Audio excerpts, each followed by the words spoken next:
সবাইকে অনেক অনেক স্বাগত জানাচ্ছি আজকের দিনের দ্বিতীয় অনুষ্ঠানে। আজকে এখন যে বিষয়টি নিয়ে আলোচনা করব সেটা হলো মকর রাশি। মকর রাশির আগামী সেপ্টেম্বর মাস কেমন যাবে সেই বিষয়ে আলোচনা শুরু করছি। দুই অংশে আলোচনা শুরু করছি, মূলত দুই ভাগে বিভক্ত করে যথারীতি। প্রথম অংশে আলোচনা করব গ্রহদের পরিবর্তন নিয়ে এবং আপনাদের ক্যারিয়ার গ্রাফ নিয়ে, সন্তান সন্ততি, আর্থিক কন্ডিশন, স্থিতিশীল অবস্থা, প্রত্যেকটা বিষয়, খুঁটিনাটি বিষয় নিয়ে আলোচনা করার চেষ্টা করব। আর দ্বিতীয় অংশ যথারীতি প্রতিদিনকার রাশিফল, সাবধান সতর্কতার অনুষ্ঠানে। তাহলে শুরু করা যাক। দেখুন, মকর রাশির জন্য কিন্তু শুরুটা হচ্ছে রাশির দ্বিতীয় ঘরে শনিদেব বক্রী অবস্থায় থাকছে কুম্ভ রাশিতে, তৃতীয় রাহু, চতুর্থ ঘর ফাঁকা, পঞ্চম ঘরে অবস্থান করে থাকছে বৃহস্পতি এবং ষষ্ঠ ঘরে মঙ্গল, সপ্তম ঘরে সপ্তমে বুধ এবং চন্দ্র। যদিও বুধ অষ্টমে চলে যাবে 3 তারিখে বুধ অষ্টমে চলে যাবে এবং সপ্তম থেকে অষ্টমে চলে যাবে বক্রী বুধ।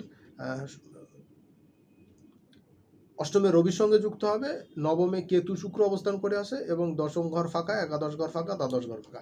দেখুন, এই যখন সিচুয়েশন তখন কিন্তু কি হচ্ছে, শুক্র কিন্তু আগামী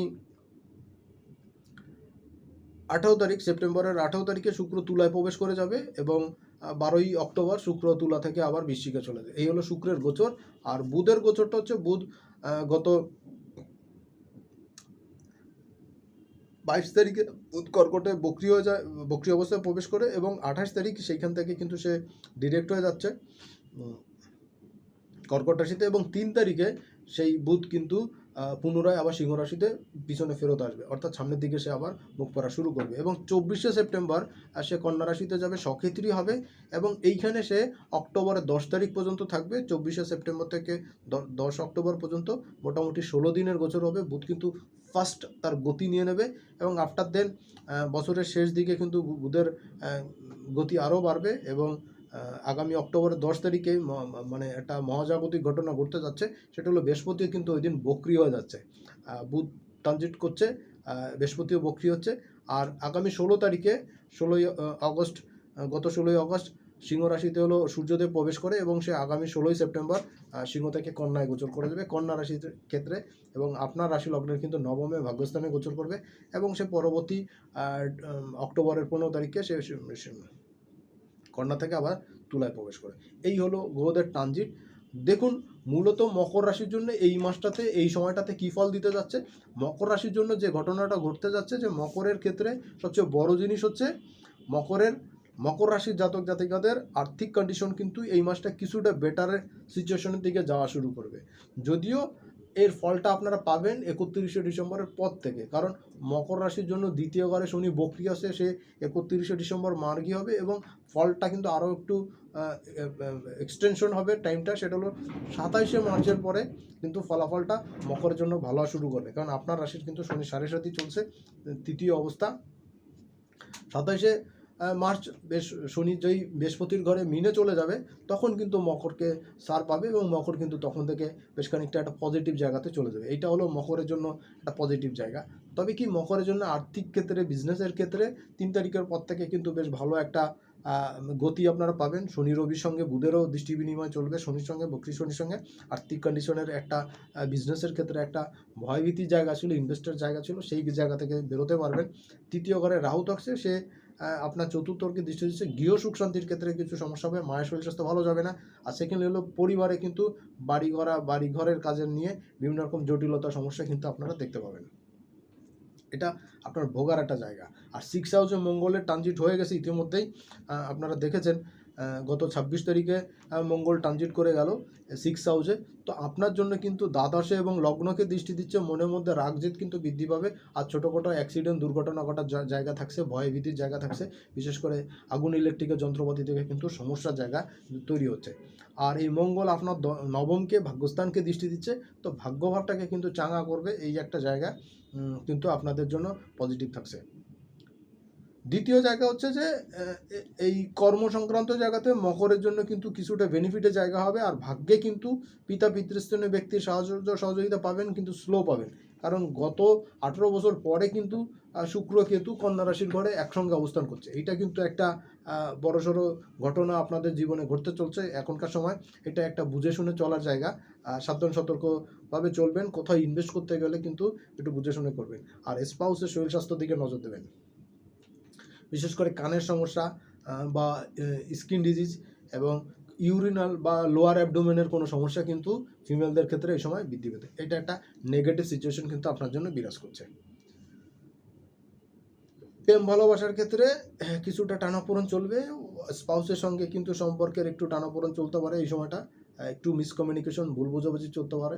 এই সময় চেষ্টা করবেন কি একটু মানিয়ে গুছিয়ে চলতে, হোটেল রেস্টুরেন্টে দু একবার যাবেন, একটু সময় কাটাবেন, বেড়াতে যাবেন একান্তে, আর দেখবেন আপনাদের সময়টা অনেকাংশে রিকভার করবে। চলে যাচ্ছি দ্বিতীয় অংশে, অর্থাৎ রাশিফলের অনুষ্ঠানে। 1 তারিখে, সেপ্টেম্বরের 1 তারিখে আপনার জন্য কিন্তু প্রেম ভালোবাসা রোম্যান্সের জন্য খুব গুরুত্বপূর্ণ সময়। যারা নিউ কাপল আছেন বা যারা প্রেমিকা আছেন, প্রেমিক যুগলের জন্য, নিউ কাপলদের জন্য কিন্তু একটা গুড টাইম থাকবে। সময়টা কাজে লাগাতে পারলে কিন্তু মনটা কিন্তু আনন্দে ভরপুর থাকবে। যারা বিজনেসের সঙ্গে যুক্ত, স্বপেশায় যারা যুক্ত আছেন, তাদের জন্য কিন্তু মারাত্মক শুভ সময়। সময়টা কাজে লাগাতে পারলে কিন্তু অল এভরিথিং আপনাদের জন্য একটা বড়সড় একটা সাকসেসের জায়গা কিন্তু আমি দেখতে পাচ্ছি। এটা একটা গুরুত্বপূর্ণ টাইম হতে পারে আপনাদের জন্য। 2 তারিখ 3 তারিখ, 2 এবং 3 এই সময় আর্থিক উন্নতি, কর্মের উন্নতির জন্য একটা ভালো সময় পাবেন। আপনাদের সেভিংসের জন্য কিছু পজিটিভ জায়গা এই সময় দেখা যাচ্ছে। 2-3 তারিখে এই সময় বকরি বুধও কিন্তু আবার সিংহ রাশিতে চলে আসবে কর্কটের থেকে। শনি বুধচন্দ্র যোগ হচ্ছে, মনের মধ্যে একটা খামখেয়ালিপনা এই সময় কিন্তু আসতে পারে, আর এনজাইটির ভাব কিন্তু এই সময় দেখা দিতে পারে।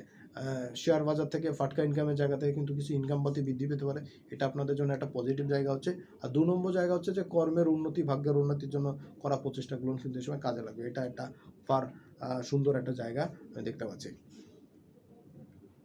খরচাটা একটু বৃদ্ধি পেতে পারে, খরচাটা নিয়ন্ত্রণে রাখার চেষ্টা করুন। 4 তারিখ 5 তারিখ 6 তারিখ ভাগ্যের উন্নতি, কর্মের উন্নতির জন্য কিছু গুড নিউজ এই সময় পাবেন, কারণ কর্মের প্রচেষ্টার জন্য ভাগ্যের কিছু হেল্প দরকার, সেই হেল্পগুলো এতদিন পাচ্ছিলেন না, এই সময় কিন্তু আপনারা পেতে পারেন। আর পিতৃস্থানীয় ব্যক্তির শরীর স্বাস্থ্যের দিকে একটু নজর রাখতে হবে, এটা একটু ডিস্টার্বের জায়গা, তবে তার তরফ থেকে কিন্তু পূর্ণ সহযোগিতা পাবেন। কোনো আধ্যাত্মিক গুরু বা আধ্যাত্মিক স্থানে, তীর্থস্থানে যাওয়ার কিন্তু সৌভাগ্য এই সময় আপনি লাভ করতে পারেন। 7 তারিখ এবং 8 তারিখ এই সময় কর্মের যথেষ্ট প্রোগ্রেস এই সময় পাবেন, কাজের স্প্রিয়া পাবেন। কাজগুলো যারা করেনি, মকরের হয়ে এমনিতেই কাজ পাগল, তাদের ক্ষেত্রে কিন্তু কাজের চাপটা এই সময় থাকবে, তাগিদটা কিন্তু থাকবে, এবং তারা সাকসেসও কিন্তু এই সময় হবেন। এটা আপনাদের মকরের জন্য একটা গুড টাইম থাকছে। আর বন্ধুস্থানীয় ব্যক্তির সঙ্গে যোগাযোগ, দেখা সাক্ষাৎ, তাদের সঙ্গে আলাপচারিতায় কিন্তু বেশ বড় সড়ো চেঞ্জ কিন্তু আপনারা পাবেন। 9 তারিখ এবং 10 তারিখে আই ইনকামের জায়গা যথেষ্ট ভালো থাকবে, আই ইনকাম কিন্তু বৃদ্ধি পেতে পারে। 9-10 তারিখে আর্থিক উন্নতি, ভাগ্যের উন্নতি, কর্মের উন্নতি জায়গাতে কিন্তু যথেষ্ট ভালো একটা সিচুয়েশন কিন্তু থাকতে পারে। 9 তারিখ এবং 10 তারিখ আর্থিক উন্নতি, ভাগ্যের উন্নতি, কর্মের উন্নতি পাবেন, এবং সঙ্গে সঙ্গে সন্তানের কোনো সাকসেস কিন্তু পাবেন। বিশেষ করে সন্তান সংক্রান্ত কোনো গুড নিউজ কিন্তু এই সময় আসতে পারে। আর ক্যারিয়ারের ক্ষেত্রে, সন্তানের পড়াশোনার ক্ষেত্রে যারা মকরের স্টুডেন্ট যারা আছেন, তাদের জন্য কিন্তু একটু পজিটিভ সময় আপনাদের সঙ্গে আসতে যাচ্ছে। সময়টা কাজে লাগাতে পারলে কিন্তু আরও বেটার কিছু অপশন কিন্তু আপনার হাতে তৈরি হবে বা আপনি পেয়ে যাবেন। 11, 12, 13 এই সময়টা কিন্তু ব্যয়টা একটু বৃদ্ধি পেতে পারে। নিজের কাজে কিন্তু অসন্তুষ্ট থাকলেও কিন্তু কাজের সাকসেস আসবে। এই সময় হয়তো একটু দেরি হতে পারে, একটু লেন্দি হতে পারে, কিন্তু কাজগুলো করতে পারবেন। বিশেষ করে প্রতিযোগিতামূলক কাজে কিন্তু সাফল্য এই সময় ওয়েল অ্যান্ড গুড আপনারা পাবেন, এবং প্রতিযোগিতায় কিন্তু অনেক ধরনের পজিটিভ একটা অবস্থা আপনাদের ক্ষেত্রে এই সময় দেখা দিচ্ছে। সময়টা কাজে লাগান, সব দিক থেকেই কিন্তু বেনিফিট পাবেন, আয় ইনকাম বৃদ্ধি পাচ্ছে। আর যারা ঘুরে ঘুরে কাজ করেন, সেলস মার্কেটিংয়ের কাজ করেন, তাদের জন্য কিন্তু মার্ভেলাস টাইম যাবে। 14 এবং 15 তারিখ এই সময় কর্মের উন্নতি, ভাগ্যের উন্নতির জন্য করা প্রচেষ্টা কাজে লাগবে। আর্থিক উন্নতি, স্পাউসের সঙ্গে কোথাও ঘুরতে যাওয়া, বেড়াতে যাওয়া, প্রেমিকাদের জন্য এবং নিউ কাপলদের জন্য কিন্তু একটা গুড টাইম যাবে। আর রোমান্টিকতায় ভরপুর সময় যাবে, বেড়াতে যাওয়া, ঘুরতে যাওয়ার জন্য যথেষ্ট গুড টাইম যাবে। যারা বিজনেসের সঙ্গে যুক্ত, স্বপেশায় যুক্ত, তাদের জন্য বিজনেসের প্রসারও বৃদ্ধি পাবে এবং পশ্চাও কিন্তু এই সময় ঘটবে। 16 এবং 17 তারিখ একটু সেভিংসের জায়গা এই সময় আসবে, সেভিংসটা ভালো যাবে, ব্যাংক ব্যালেন্স বাড়বে, শত্রুদের এগেনস্টে সাকসেস পাবেন, প্রতিযোগিতামূলক কাজে সাকসেস আসবে। হঠাৎ করে কোনো প্রাপ্তি যোগ কিন্তু এই সময় হতে পারে, বিশেষ করে শেয়ার বাজার থেকে বা লটারির থেকে কিন্তু কিছু পেতে পারেন। পুরনো ধার বাকি আদায় হওয়ার জায়গা থাকবে। এত কিছু প্রাপ্তির পরেও কিন্তু মনটা একটু নিজেকে একা লাগা, অনেকের মধ্যে থেকেও কিন্তু নিজেকে একা লাগা, একা ফিল করা, এই ফিলটা কিন্তু আপনার মধ্যে আসতে পারে। এটা একটু বুঝে শুনে চলার জায়গা। 18 এবং 19 তারিখে কর্মের ভাগ্যের উন্নতির জায়গা দেখতে পাচ্ছি। এই সময়টা কাজে লাগাতে পারলে কিন্তু একটা বেনিফিটের জায়গা হচ্ছে।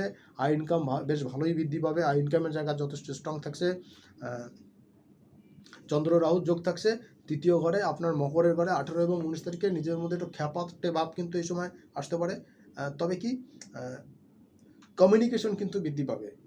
অনেক উগ্রীব হয়ে থাকবেন যেসব কাজগুলো করার জন্য, সেই সব জায়গাতে সাকসেস পাবেন। এটা মোটা দাগে আপনার জন্য একটা সাফল্যের জায়গা। আয় ইনকাম থাকবে এবং ভাগ্যের উন্নতির ক্ষেত্রে কিছুটা বাধাবিঘ্ন আসতে পারে। পিতা পিতৃস্থানে কারো শারীরিক অসুস্থতা দেখা দিতে পারে, সেই জন্য কিন্তু মেডিকেলে দৌড়দৌড়ি করার জন্য কিন্তু আর্থিক ব্যয়টায় কিছুটা বৃদ্ধি পেতে, এটা একটু নেগেটিভ জায়গা থাকছে। আর 20-21 তারিখে আপনাদের আয় ইনকামের জায়গা, বিশেষ করে কর্মের ফোর্স কিন্তু বাড়বে, গতি বাড়বে। আগের কাজগুলো যেটা বাকি ছিল সেটা এখন করতে পারবেন।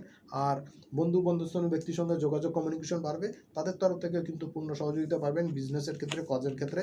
আর গৃহবাড়িতে কোনো নতুন অতিথি আর আগমন কিন্তু এই সময় হতে পারে। এটা আপনাদের জন্য একটা গুড টাইম আমি দেখতে পাচ্ছি 20 এবং 21 তারিখে। 22 তারিখ এবং 23 তারিখ, 22 এবং 23 এই সময়টা কিন্তু আপনার কর্ম রিলেটেড জায়গাতে একটা সাকসেসের জায়গা আসবে। বিশেষ করে যারা বিদেশে যেতে চাচ্ছেন বা বিদেশ থেকে যারা দেশে আসতে চাচ্ছেন, অন্য জায়গাতে থাকছেন, দেশের বাইরে বা দেশের ভিতরে অন্য জেলায় বা দূর জায়গায় থাকছেন, দেশে বাড়ির কাছাকাছি আসতে চাচ্ছেন, ট্রান্সফার হয়, এরকম কিন্তু কিছু সুযোগ আপনার কাছে এই সময় ধরা দিতে পারে। এটা একটা পজিটিভ জায়গা থাকছে আপনার জন্য। আর কর্ম রিলেটেড জায়গা যথেষ্ট স্ট্রং হচ্ছে, আয় ইনকাম বাড়বে, আর্থিক সমৃদ্ধির জায়গাতে কিন্তু যথেষ্ট ভালো থাকবে। এটা মোটামুটি আপনার জন্য একটা গুড টাইম আমি দেখতে পাচ্ছি। 24, 25, 26 আর্থিক ভাগ্য, কর্মভাগ্য স্ট্রং হবে। এই সময়টা মন মানসিকতার মধ্যে কিন্তু একটা স্ট্রং সিচুয়েশন থাকবে এবং আর্থিক কন্ডিশনের ভিতরে ততটা সুবিধাজনক না হলেও কিন্তু কাজের জায়গাতে কিন্তু সুবিধা পাবেন। আর খরচা একটু বেশি হতে পারে, শত্রুতার একটা ইমেজ থাকবে, কিন্তু শত্রুতা তেমন কোনো ক্ষতি করতে পারবে না আপনার, সেই কারণে খুব একটা টেনশনের জায়গা নেই। তবে বাইরের খাবার দাবার খাওয়ার ক্ষেত্রে একটু সাবধান সতর্ক থাকবেন, নয়তো পেটের হজমজনিত জটিলতায় কিন্তু কষ্ট পেতে হতে পারে। চলে আসছি 27 এবং 28 তারিখে। 27 এবং 28 তারিখে লারে লাপ্পা দিন। এই সময়টা কিন্তু একদম সব কিছুতেই আপনি কিন্তু সাকসেস পাবেন, বিশেষ করে প্রেম ভালোবাসার ক্ষেত্রে, দাম্পত্য জীবনের ক্ষেত্রে, রোমান্টিকতার ক্ষেত্রে তো সাকসেস পাবেনই। বিজনেসের ক্ষেত্রে কিন্তু পয়সা কিন্তু বাড়বে, আয় ইনকাম বেশ ভালোই থাকবে, নতুন কোনো অর্ডার, নতুন কোনো ক্লায়েন্টপত্র এগুলো কিন্তু বৃদ্ধি পাবে। এটা আপনাদের জন্য ওয়েল অ্যান্ড গুড একটা সিচুয়েশান আমি কিন্তু দেখতে পাচ্ছি পরিপূর্ণভাবে। 29 এবং 30 তারিখ এ সময় কর্মভাগ্যের উন্নতির জায়গা যথেষ্ট ভালো থাকছে। মাসের শেষ দিন, সেভিংসটা কিন্তু এই সময় ভালো হতে পারে। সে একদম শেষ সময় হওয়া সত্ত্বেও কিন্তু সেভিংসটা ভালো হতে পারে। আকস্মিকভাবে কোনো গিফট, উপহার, উপঢৌকন কিন্তু আপনি পেতে পারেন। আর হলো কি, এই সময়টাতে আপনার শেয়ার বাজার থেকে বা কোনো লটারির কোনো কিন্তু কিছু আপনার এখানে আসতে পারে। আর একটা জিনিস হচ্ছে যে লাইফ রিস্কের ক্ষেত্রে এই সময় শারীরিকভাবে ছোটোখাটো চোট আঘাত লাগা, পেটের হজমজনিত জটিলতা, পায়ে হাঁটুর নিচের অংশে কিন্তু ছোটোখাটো চোট আঘাত, এইগুলো কিন্তু একটু ডিস্টার্বের জায়গা থাকছে, এগুলো আপনাকে একটু ভোগাতে পারে। সুতরাং এগুলো বুঝে শুনে চললে আমার কাছে মনে হচ্ছে সব দিক থেকে কিন্তু একটা গুড টাইম আপনারা পেয়ে যাবেন। মোটামুটি এই ছিল আগামী সেপ্টেম্বর মাসে আপনার রাশি লগ্ন যখন মকর, তার রাশিফল।